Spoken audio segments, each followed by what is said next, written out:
네, 안녕하십니까. 박정일 변호사입니다. 오늘 이 시간에는 그 약사의 약국 개설, 즉,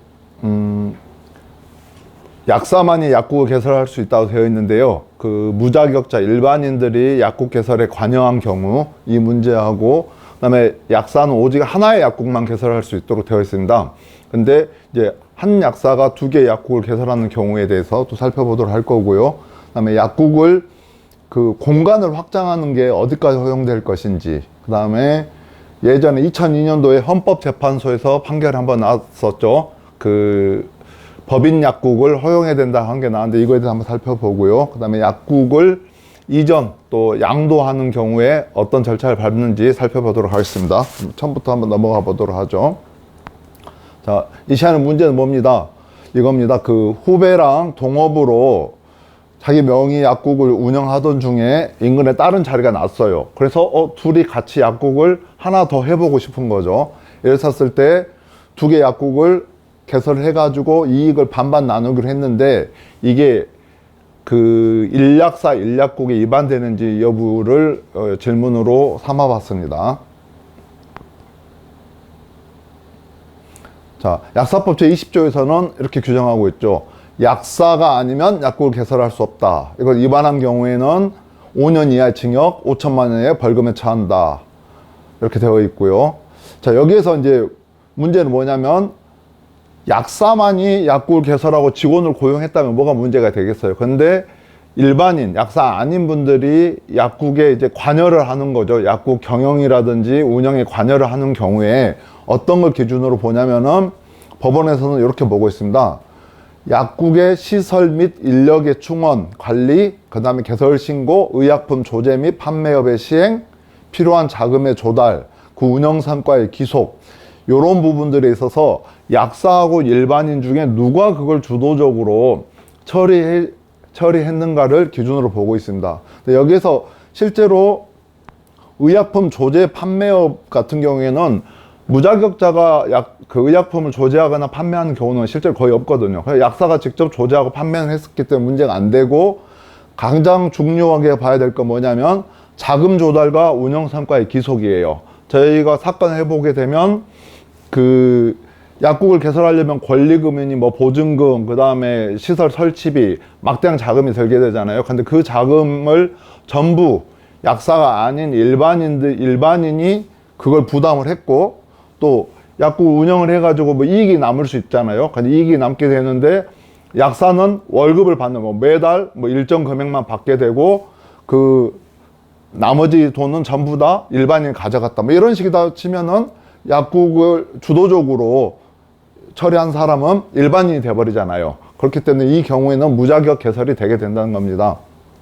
반대로 그 일반인이 개입을 하긴 했지만 자금을 뭐 반반을 했다든지 오히려 약사가 더 많은 자금을 부담을 했었고, 오히려 그 일반인 같은 경우에는 필요한 매달 그 투자금에 대해서 일정한 비율 내지는 일정한 금액을 받고 나머지 수익을 약사 전부 가져갔다 하면은 이건 약사가 주도적으로 약국 개설을 운영한 것으로 볼 수 있을 것입니다. 여기서 이제 하나 구별해야 될 개념이 있는데, 무자격 개설과 면허 대여는 좀 다릅니다. 면허 대여는 뭐냐면은 일반인이 약사 면허증을 이용해 가지고 그 일반인이 그 약사인 것처럼 행세를 하는 거예요. 행세를 하고 그 실제로 약사의 고유한 업무인 조제와 판매를 일반인이 하도록 허용해 주는 것, 이걸 면허 대여로 하거든요.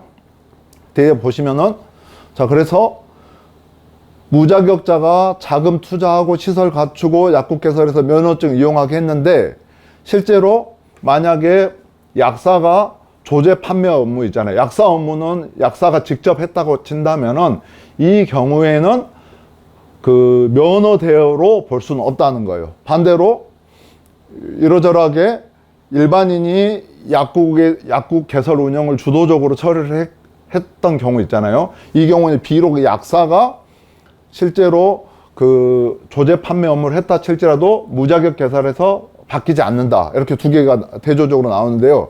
이 두 개 차이는 뭐냐면, 결국 면허 대여가 되기 위해서는 약사 아닌 사람이 약사인 것처럼 행세하도록 하는 게 면허 대여이고, 무자격 개설은 그 약사 아닌 사람이 약국을 주도적으로 운영한 게 무자격 개설이 되게 됩니다. 이 두 개 차이가 있는 거고요.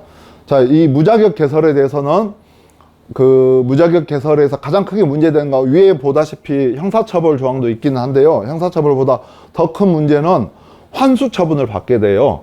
약국을 그 무자격자가 실질적으로 주도했지만은 약사 명의로 개설됐을 거 아니에요. 그 약사가 개설한 그 약국이 요양기관이 될 것이고, 그러면은 조제하고 조제하고 나서 조제료뿐만 아니라 의약품 대금까지 전부 다 청구하게 되잖아요.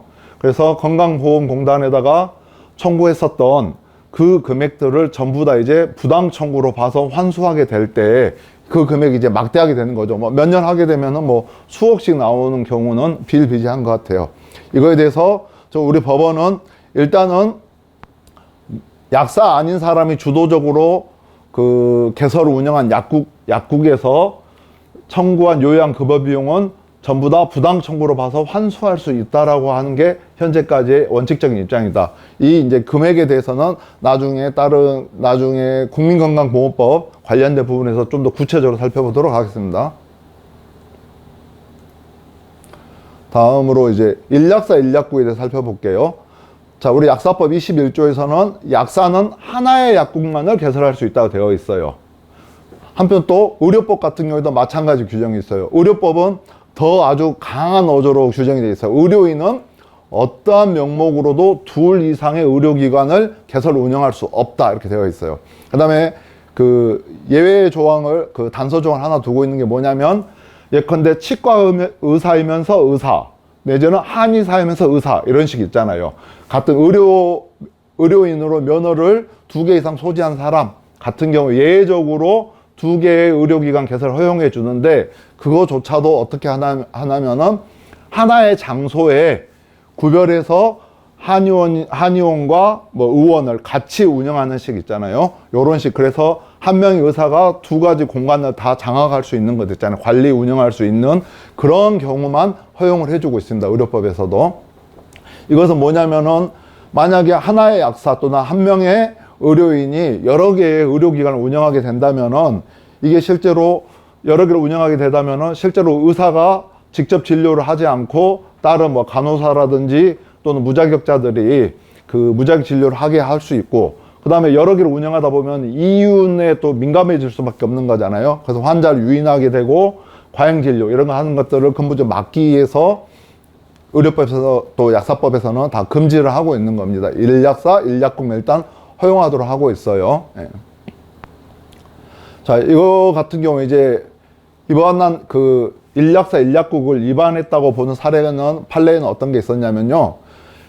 이 다른 약사 명의로 개설된 후배 약사 약국이죠. 선배가 그 약국에 가가지고 직접 조제, 판매, 약사 행위를 하는 거예요. 약사 업무를 보는 거나 또는 다른 무자격자를 고용해가지고 얘 카운터로 쓰게 만드는 식 있잖아요. 이런 식으로 적극적으로 관여하게 된 경우 있잖아요. 이 경우에는 그 선배 약사가 자기 명의의 약국뿐만 아니라 후배 명의의 약국까지도 개설한 걸로 봐서 일약사, 일약국을 위반한 것으로 보게 됩니다. 네. 그에 비해서 그 선배 약사가 후배 약국의 경영에만 관여한 경우 있잖아요. 가서 약사 업무를 보지 않고 경영에만 관여하고 그 이익을 분배받은 경우, 이 경우에는 이것은 그 실질적으로 2개 약국을 개설한 것으로 볼 수 없다라고 하는 판례가 있습니다.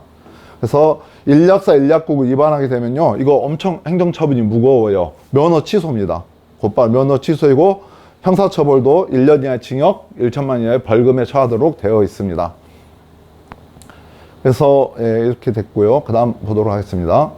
근데 이제 아까 그 무자격 약국 개설하고 다른 점이 뭐냐면요, 이 판례 같은 경우 예전과 많이 달라진 판례인데요. 그 일약사, 일의사, 일의료기관이잖아요. 요 부분을 위반했었을 때 나온 판례인데, 이 경우에는 실제로 의사가 진료를 했기 때문에 그 일의사, 일의료기관을 위반했다 할지라도 그게 본질적으로 차이는 없는 것이다. 그래서 의료법 위반으로 처벌을 할 수 있을지언정 요걸 위반했다고 해서 이것을 부당한 청구로 볼 수는 없다. 그래서 환수할 수 없다고 한 판례가 있어요. 그럼 이건 약국에도 그대로 적용 가능할 건데, 약국 같은 경우에도 일약사 일약국을 위반해서 약국을 개설했다 할지라도 아까 형사처벌이라든지 면허 취소 같은 행정처분, 형사처벌을 받을 수 있을지언정 다행히 환수처분 대상은 현재 판례로는 아닌 것으로 되어 있습니다. 예.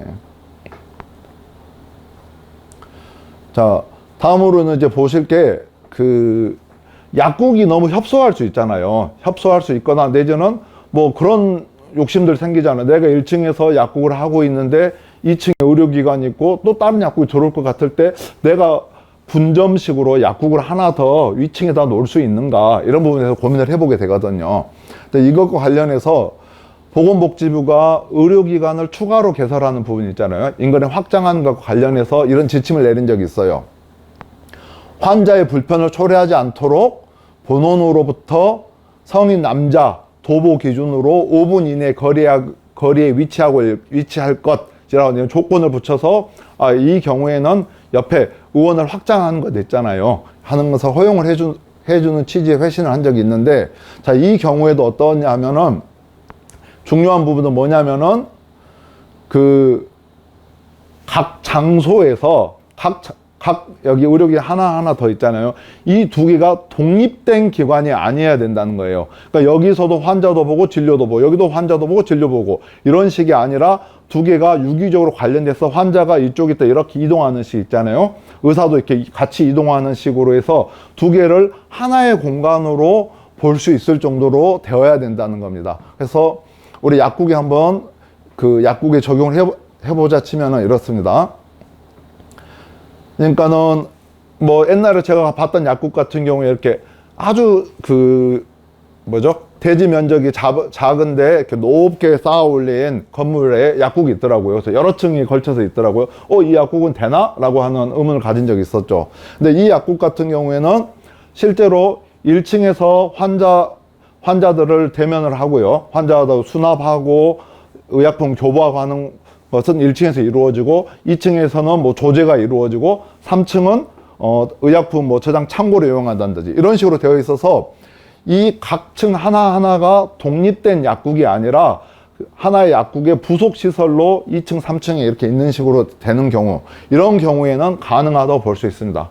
그래서 이건 뭐 같은 층도 마찬가지인데, 뭐 도로 통로 건너편에 따로 여기 환자 대기 공간이 너무 좁아요. 저희 약국이 협소해 가지고 앞에 점포를 열어가지고 거기에 환자가 대기하게 한다든지 이 정도까지는 허용이 되지만, 여기에도 약사가 근무하고 여기도 의약품이 다 진열되어 있고 해서 판매하고 이쪽도 약사 따로 있고 하는 식 있잖아요.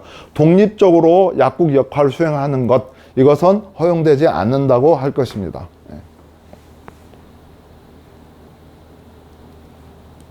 예.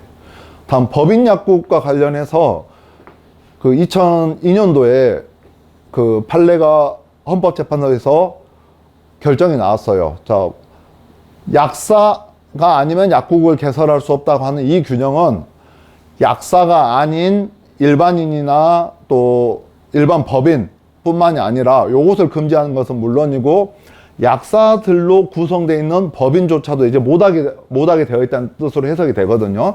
이렇게 됐는데, 실제로 헌재에서 보기에는 어떻게 봤냐면은, 약국을 의약품을 실제로 조제 판매하는 것은 약사여야 되는 게 맞는데, 굳이 약국을 운영하고 개설하는 것 있잖아요. 약사 업무와 관련이 없는 것까지 꼭 자연인 약사에게만 제한해야 될 이유는 없다고 봤어요. 그러면서 요렇게 제한을 한 것은 오직 약사만으로 구성된 법인조차도 금지하는 것들은 약사의 직업 선택의 자유를 침해한 것이다 라고 이렇게 했어요. 그러면서 예로 든 부분들이 저는 되게 좀 설득력이 있었던 게 뭐냐면은, 여러분 생각해보면 그러잖아요. 의약품 약사법에서 규율하고 있는 게 의약품 조제와 판매뿐만 아니라 제조도 있잖아요. 제조, 수입, 그 다음에 도매, 이런 거 있지 않습니까? 근데 이런 부분들 같은 경우에는 오로지 약사만이 의약품 제조업자가 되고 약사만이 도매상이 될 수 있는 건 아니잖아요.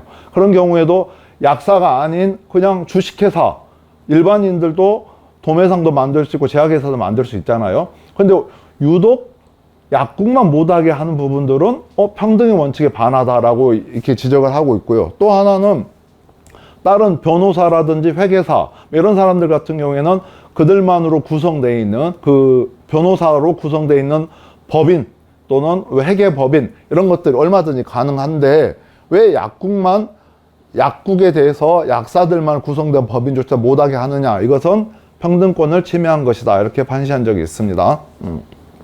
근데 문제는 뭐냐, 근데 헌법재판소가 요것을 그러면은 약사법 20조 1항 약사가 아니면 약국을 개설할 수 없다, 이 조항을 위헌 결정을 해버렸으면 이게 이제 무효가 돼버리는 거잖아요. 무효가 돼버리면 약사가 아닌 사람은 약국을 개설할 수 없다가 이게 무효가 됐으면 약사가 아닌 사람도 약국을 개설할 수 있게 돼버리는 거잖아요.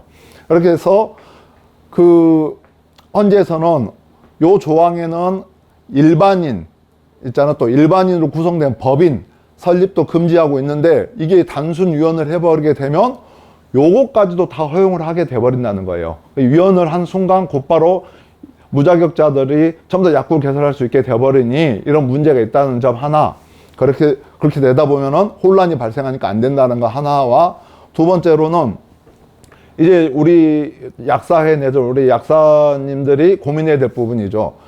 도대체 그러면은 약사들만으로 구성되어 있는 법인을 허용해야 되는 건 맞는데 그 법인을 어떻게 할 것인지, 그 법인의 형태를 주식회사로 할 것인지 유한회사, 뭐 한명회사 이런 형식으로 할 것인지도 문제가 되고, 가장 큰 문제는 뭐냐면요, 약사들로 구성된 법인이 약사 2명이 법인 하나를 만들었다. 내지는 약사 법인을 만들 약사 숫자를 몇 명을 할 것인지도 문제지만 가장 큰 문제는 뭐냐면 이 법인이 개설할 수 있는 약국 숫자를 몇 개로 할 것인지, 그 숫자를 제한할 것인지 말 것이 문제가 돼요. 만약에 뭐 법인은 그 3명의 약사로 법인 하나를 만들 수 있는데 그 법인이 10개의 약국을 차릴 수 있다, 이렇게 돼보게 되면 사실상 위에서 살펴본 것처럼 일약사 일약국 자체가 이제 얼마든지 회피할 수 있게 돼버리잖아요, 법인을 만들게 되면. 그래서 이런 문제가 있기 때문에 이러한 거에 대해서는 국회에서 이러저러한 부분들을 고민을 해서 니네들이 결정해서 빨리 신속하게 새로운 법률을 만들라고 하면서 헌법 불합치 결정을 했어요. 그래서 그게 언제냐, 2002년 9월이에요 근데 벌써 지금 몇 년 지났죠? 거의 20년이 다 돼가요. 20년이 다 돼가도록 국회에서는 이 약사들만으로 구성되어 있는 법인을 아직까지는 안 만들고 있는 점은 좀 문제인 것 같긴 한데, 이건 우리 약사 사회에서 합의가 먼저 필요한 것 같습니다. 예. 자, 그다음 약국이 이전 등록, 그 약국을 이전할 수 있잖아요. 이전을 할 수 있는데 제가 같은 자치구 있죠. 제가 뭐 관악구에 있는 약국을 이전하는 경우에는 예전 같은 경우에는 소재지를 변경하는 것으로 해서 예전에도 간단하게 이렇게 이전 등록으로 가능을 했어요. 그렇지만 관악구에서 서초구로 이전한다, 이때는 안 돼요. 이전 등록으로 안 되고 이게 그 담당하는 그 지방자치단체가 바뀌다 보니 이때는 폐업을 해야 되는 거죠. 폐업하고 신규 등록을 해야 되는 겁니다. 그래서 이전을 하는 경우, 같은 지역구 안에서 이전하는 말한 겁니다. 여기서 이전을 하는 소재지를 변경하거나 명칭을 변경하거나 이런 경우에는 이렇게 정정신고, 등록등에서 변경신고를 하게 됩니다. 근데 예전 차이점이 하나 뭐가 있냐면요, 약국 같은 경우에 예전에 영업 면적이 있잖아요. 면적에 증감이 있는 경우조차도 그 변경 신청을 하도록 했는데, 제가 찾아봤더니 2020년 2월 달부터는 면적에 증감이 있는 경우에는 변경 등록을 하지 않아도 되는 것으로 바뀐 점 알아주시기 바랍니다. 예, 그 다음에 최근에 약국 개설자 지위 승계 조항이 생겼어요. 그러니까 우리가 약국 뭐 권리금 주고 뭐 서로 양도 양수 많이 하잖아요. 이 경우에 예전 같은 경우에는 양도 양수한 경우에 그 양수인은 폐업하고 양도인은 신규 등록하도록 되어 있었거든요. 근데 요 조항이 생기면서 이제 서로 양도 양수하게 되면 종전의 약국의 지위 있잖아요. 약국의 지위를 곧바로 이어받는 식으로 가능하도록 되어 있습니다. 그래서 이 지위 승계 조항이 생겨서 좀 편의를 주고 있는 것 같고요. 이거 같은 경우에 특이점이 그 양도한 날로부터 1개월 이내에 신고를 하면 됩니다. 근데 신고를 하면 되는데 여기에서도 그 양도 양수한 경우에도 또다시 약국 개설 등록에 적법한지 여부 있잖아요. 이것들 따지도록 되어 있다는 점들을 알아두시면 좋겠습니다. 예. 그 다음에 이게 지위를 승계하는 거고요, 당연히. 예. 그 다음에 이렇게 지위를 승계하게 되잖아요. 지위를 승계한다는 것은 종전 약사 있잖아요. 양도인이 뭔가 행정처분을 잘못해가지고 행정처분을 받은 때도 있었을 거 아닙니까? 이 경우에 행정처분을 받은 경우에는 그 처분조차도 승계를 받게 된다는 거예요. 그래서 종전 약사가 업무정지 처분 한 달을 받았어. 근데 새로 승계를 했어. 그러면은 난 종전 약사 잘못하니까 난 책임 없어 이렇게 되는 게 아니라 이 경우에도 종전 약사가 처분을 받아놓고 실제로 업무정지를 받은 적이 없어. 그러면은 양수인이 그 처분을 승계할 수 있다. 이런 조항이 있는 거고요. 심지어는 과징금 있잖아요. 업무정지에 가름해서 과징금 처분을 하거든요. 그건 나중에 살펴보게 될 건데 이 과징금 처분도 종전 약사가 안 냈어. 과징금 뭐 1,000만 원이 나왔는데 안 냈잖아요. 근데 그대로 양수를 했어요. 안 내고 양수를 했으면은 양수인이 이 과징금도 내야 된다는 점들을 알아두시면 좋겠습니다. 그렇기 때문에 신고를 할 때 분명하게 이렇게 그 종전에 행정처분이 있는지 여부를 확인하는 절차들을 갖춰야 될 것이고, 실제로 뭐 이렇게 됐다 치면은 양도인한테 책임을 물으면 되겠죠. 예.